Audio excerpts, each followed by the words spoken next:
अयोध्या के लोगों ने आपको रिजेक्ट कर दिया। अयोध्या के लोगों ने अवधेश प्रसाद जी को जिताकर लोकसभा में भेज दिया। अब आप उनको गद्दार कह रहे हैं, उनको जयचंद कह रहे हैं, और वो ये कह रहे हैं कि इसलिए 1000 साल तक मुगलों ने यहाँ पे रूल किया। 1000 साल तक तो मुगलों ने भी रूल नहीं किया। May be they should get there history right, but you understand what I am saying. ये क्या हो गया बीजेपी को sir? What has happened? Yadav साहब प्लीज। जी बिल्कुल। अयोध्या के आरके जी, अयोध्या के परिणाम से बीजेपी एक्सपोज हो गई। बीजेपी का जो चरित्र है, जो बीजेपी की असल पहचान है, वो जनता ने देखी। जनता को क्यों दोषी कहें या कार्यकर्ताओं को क्यों दोषी कहें? जब नरेंद्र मोदी जी भूल गए, उन्होंने कहा जय जगन्नाथ, यानी कि भगवान राम को भी वो भूल गए। उनकी मतलब मैं कहूँ बाई बर्थ से लेके और अब तक जय श्री राम ही करते आए, क्योंकि बड़ा पुराना एजेंडा है। 1949 से लगभग शुरू हुआ ये मुद्दा और अब तक चला आ रहा है। तो उतनी उम्र मोदी जी की होगी और उतना ही मेरे ख्याल से इस मुद्दे को समयकालीन रूप से देखा जाएगा।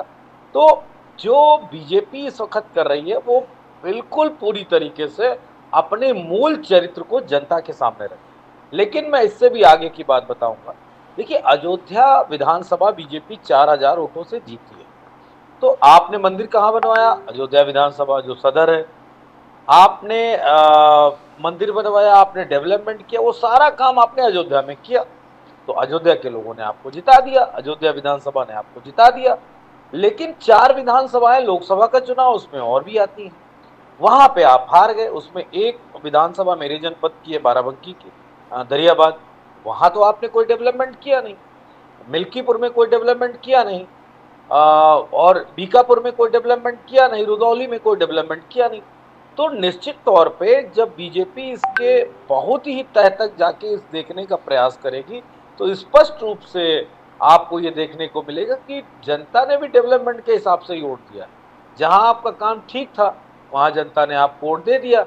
जहां आप सिर्फ 5 किलो राशन और शौचालय के दम पे वोट मांग रहे थे, वहां जनता ने आपको वोट नहीं दिया, वहां पे अपने दूसरे प्रत्याशी को वोट दिया। और एक बड़ी बात कही जा रही है इसके अलावा भी, कि जाति पे वोट पड़ गया। तो मैं आज उन लोगों के गाल पे एक जोरदार तमाचा देना चाहता हूं अपने मुखमंडल से, अपने मुख के द्वारा, कि आप ये बताइए, क्या बीजेपी को जो अयोध्या में जो वोट मिला, वो जाति के आधार पे नहीं मिला क्या? या उनकी जाति जहां ज्यादा थी उनको मिला नहीं मिला? तो ये जो विपक्ष के ऊपर ये ठीकरा डाला जा रहा है कि अवधेश प्रसाद जी एससी कैटेगरी से आते हैं, तो एससी कैटेगरीज ने उनको ज्यादा वोट कर दिया, तो इसमें कौन सा संविधान के विपरीत कोई काम हो गया भाई? ये तो जनता है, जनता जिसको दुरुस्त चुनेगी बात, दुरुस्त बात। अपनी बात रखेगी।